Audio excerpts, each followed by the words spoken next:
We stopped to look at some turkeys, some Miriam turkeys, a group of hens with one tom, and they're all clucking and Tom's gobbling and strutting.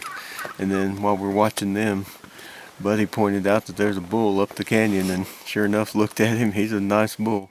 It's a huge bull. Look at these. I have to laugh about this because I joked that I failed as a guide because I got focused in on the turkey and talking about them. I happened to look back by the turkeys and I'm like, pretty sure that's an elk over there.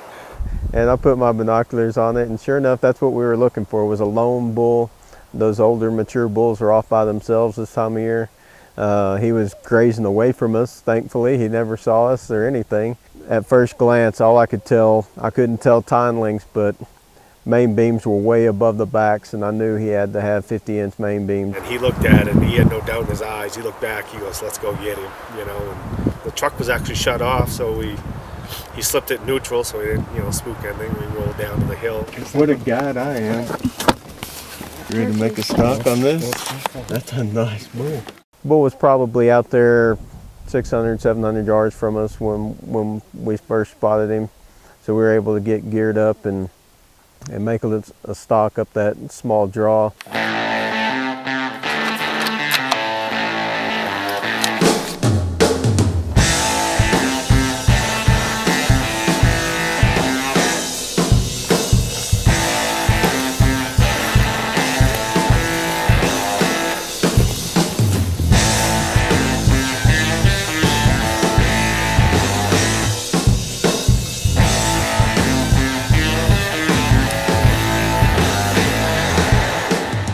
Turkeys made me nervous at first.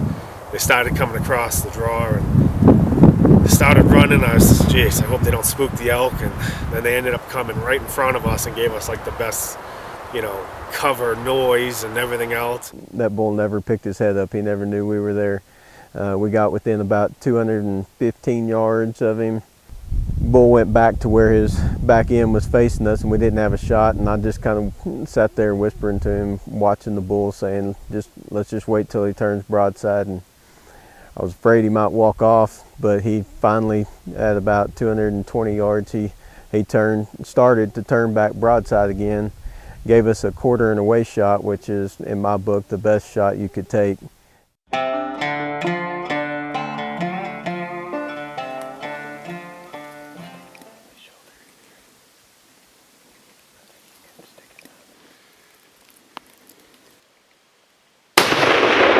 Nice. Woo! Nice shot! Good job reloading. Good job reloading. Let's sit here for a second, make sure you didn't get up.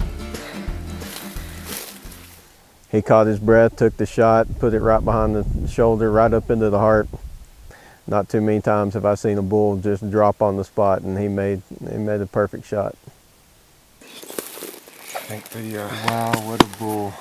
I think the shaking goes in the family, bud. I think you beat me in the shots. What a bull. Now we're done.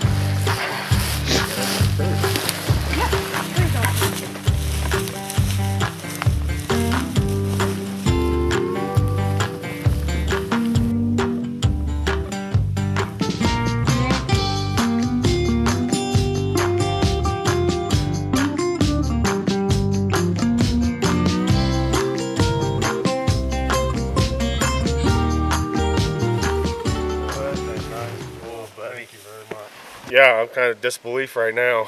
You just saw the rack just over the hill, shaking back and forth. It was amazing watching it drop. Yeah, I didn't even see it drop, to be honest. The gun came up and I had no idea until I heard you guys, in the background. So that was actually pretty cool. It was one of those, way to go. He was a 7x6 bull. Just knew right away this was a heavy horned, mature bull. He looked like he was probably 7 to 8 years old, about the age that we're looking to management-wise to take on this place. What'd you say? I don't know. Yeah, you do. 330? 332. Ended up scoring 332. Had a 340 frame all day long. Little short on the front, which is not uncommon for an older bull. They start to shrink up from the front going back. as they get older. He made it all the way through the rut without breaking any tines. Shows me that he was the big daddy for that area, so it was impressive. He was a nice bull. We're fortunate. You know, I'm fortunate that he took time to, you know, send that essay into outdoor life, and that you guys chose us, and we got to come out here and spend some time together, which is really cool.